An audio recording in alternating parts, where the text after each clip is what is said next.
Tamil media நேயர்களுக்கு அன்பு வணக்கம். இன்னைக்கு நம்ம சேனல்ல என்ன பார்க்க போறோம் பார்த்தீங்க அப்படின்னா, அதாவது இந்தியாவுல மக்கள் தொகை அதிகரிக்குதோ இல்லையோ, ஆனா இந்த பாலியல் வன்கொடுமைங்கிறது நாளுக்கு நாள் அதிகரிச்சுட்டே தான் இருக்கு. அதுவும் நம்ம தமிழ்நாட்டிலயும் பார்த்தீங்க அப்படின்னா, அதிகமா தான் இருக்கு. பெண்களுக்கு என்னதான் இந்த சம உரிமை, சொத்துரிமை, பெண்களுக்கு தான் முதல் உரிமை இந்த மாரி நெறைய சொன்னாலும், ஆனால் பாதுகாப்புன்னு வரப்போ ஒண்ணுமே இல்லன்னு தான் சொல்லணும். ஏன்னா, காவல்துறையில வேலை பார்க்கக்கூடிய பெண்களுக்கும் பாதுகாப்பு இல்ல. அட்வொகேட்டா வேலை பார்க்கக்கூடிய பெண்களுக்கும் பார்த்தீங்கன்னா, ஒரு பாதுகாப்பும் இல்ல. பள்ளி மாணவிகள்லேருந்து, சிறிய குழந்தைங்கள்லேருந்து, பெரிய வயது மூதாட்டியிலேருந்து இங்க யாருக்குமே பாதுகாப்பு தான் இல்லன்னு சொல்லணும். ஏன் அப்டின்னா, என்னதான் நம்ம பெண்கள அந்த காலத்துல 6 மணிக்கு மேல வெளியில போகாத, ஸோ 4 பேரு பார்ப்பாங்க அப்படிங்கிற பேர் போயிட்டு, இப்ப பகல்ல வெளியில போனாலுமே, எந்த ஒரு பாதுகாப்பும் பெண்களுக்கு கிடையாது. அத தொடர்ந்து தான் இப்போ இந்த +2 மாணவி கொலையில பார்த்தீங்க அப்படின்னா, ஸோ மர்மம் தெரியாத நபர் வெளியில பட்டு, அவர கண்டுபிடிச்சு போலீஸார் கைது செஞ்சிருக்காங்க. அவர் யாரு? அவன் என்ன பண்ணிட்டு இருந்தான்? இதுக்கு முன்னாடி என்ன கொலைகள் பண்ணியிருக்கான்றத இந்த வீடியோல பார்க்கலாம் வாங்க.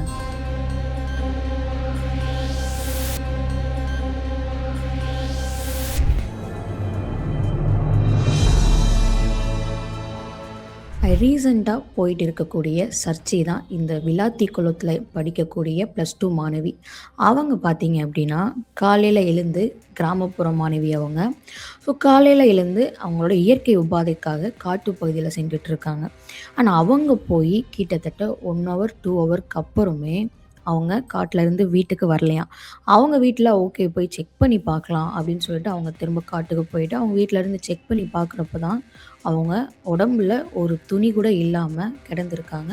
அதுவும் பார்க்குறப்பயே அவங்க அங்கங்க கீறுபட்டு, அது மட்டும் இல்லாம அவங்க பாலியல் வன்கொடுமை செய்யப்பட்டுருக்காங்க, கொன்றுருக்காங்க யாரோ அப்படின்னு தெரிய வந்ததுக்கப்புறம் போலீஸ் கிட்ட கம்ப்ளைண்ட் பண்ணி அவங்க சைட்லேருந்து சரியா டக்குன்னு அந்த நபர கண்டுபிடிக்க முடியாதனால, அவங்க வந்து போஸ்ட்மார்ட்டம் பண்ண விடாம, எங்க குழந்தைய நாங்க வாங்க மாட்டோம். யாருன்னு கண்டுபிடிச்சு தர வரைக்கும் நாங்க வாங்க மாட்டோம்ன்னு சொல்லிட்டு, அந்த பெற்றோர்களும் சரி, அந்த ஊர் மக்களும் சரி போராட்டம் புரிஞ்சாங்க. ஆனா, அதுக்கப்புறம் ரொம்பவே பேசும் பொருளா இருந்துச்சு. அரசியல்ல கூட இது பெரும் சர்ச்சையா தான் இருந்துச்சு. ஆனா, அந்த பெண்ணுக்கு பார்த்தீங்க அப்டின்னா, நெறைய அரசியல்வாதிகளும் நேரடியா போயிட்டு, அந்த பெண்ணோட வீட்ல போயிட்டு ஆறுதல் கூறிட்டு வந்தாங்க. அண்ட் அதுக்கப்புறம் நெறையா டிடெக்டிவ் ஏஜென்ட் வச்சு, போலீஸ வெளியிலேருந்து வர வச்சு நெறையா செக் பண்ணி பார்க்குறப்ப தான், அங்க ஒரு மர்மம் தெரியாத ஒரு நபர், அதாவது அந்த ஊரையே சேராத நபர் ஒருவர் தான், அந்த காட்டுப்பகுதிக்கு வந்து இந்த +2 மாணவிய பார்த்தீங்க அப்டின்னா, பாலியல் வன்கொடுமை பண்ணி இருக்கான். அதுவும் எப்படி கண்டுபிடிச்சிருக்காங்க பார்த்தீங்க அப்படின்னா, அவனோட நகத்தோட சிதை பார்த்தீங்க அப்படின்னா, அந்த பெண் பெண் கையில இருந்திருக்கு.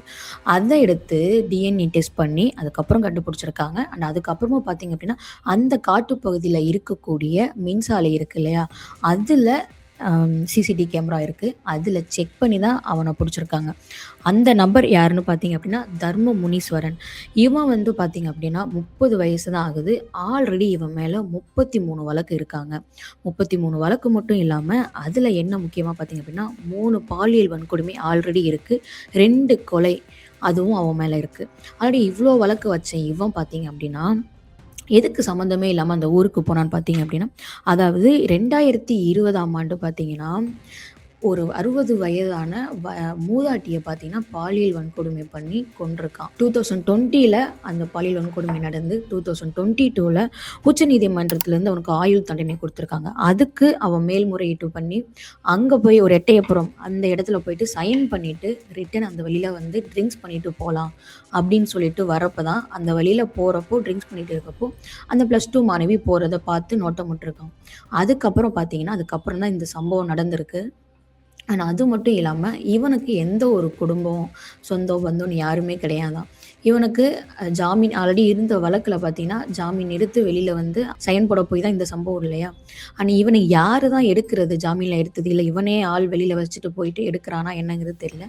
இவனோட வேலையே இதுதான் போல. அடிதடி, இந்த மாரி வெட்டு, கொலை, திருட்டு இந்த மாரி வேலைய தான் பார்த்துட்டு இருந்திருக்கான். அண்ட் இத போலீஸார் கண்டுபிடிச்சு ஆல்ரெடி இவன் மேல வழக்கு இருக்கிறதையும், இவன் சைன் போட போறப்ப தான் இந்த மாரி சம்பவத்த பண்ணிட்டு அதாவது ஆல்ரெடி ஒரு பாலியல் வன்கொடுமை பண்ணி தான் சைன் போடவே போயிருக்கான். அதுலயும் பார்த்தீங்க அப்டின்னா, ரிட்டர்ன் வர்றப்போ எந்த தப்புக்காக அவன் சைன் போட போனானோ, அதே தப்பு பார்த்தீங்கன்னா, திரும்பவும் பண்ணியிருக்கான். இப்படிங்கிறப்போ பெண்களுக்கு எந்த விதத்தில தான் பாதுகாப்பு? ஸோ இது என்னதான் எவ்வளோ பேர் பேசினாலும், பாதுகாப்புங்கிறது ஒண்ணுமே இல்லன்னு தான் சொல்லணும். ஏன் அப்டின்னா, இந்த மது போதையா இருக்கட்டும், இந்த ட்ரிங்க்ஸ்லாம் குடிச்சா தான் திருந்துவாங்களான்னு கேட்டா, அப்பயும் திருந்த மாட்டாங்க. இந்த மாரி ஆளுங்களெல்லாம் அதுவும் நகரப்புறத்திலே பாதுகாப்பு இல்லன்னு சொல்றாங்க.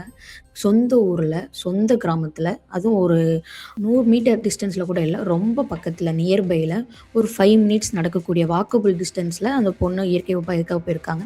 அப்போ சொந்த ஊர்ல, சொந்த வீட்டு சைடு இந்த மாரி நடக்கிறப்போ, யாருக்கு தான் பயம் இல்லாம இருக்கும்? அப்போ சொந்த ஊர்லயும் பாதுகாப்பு இல்ல, அயல் நாட்டுக்கு அனுப்பிச்சாலும் பாதுகாப்பு இல்ல, நகரப்புறத்துக்கு அனுப்பிச்சாலும் பாதுகாப்பு இல்ல. அப்ப பெண்கள் என்ன பண்ணுவாங்க?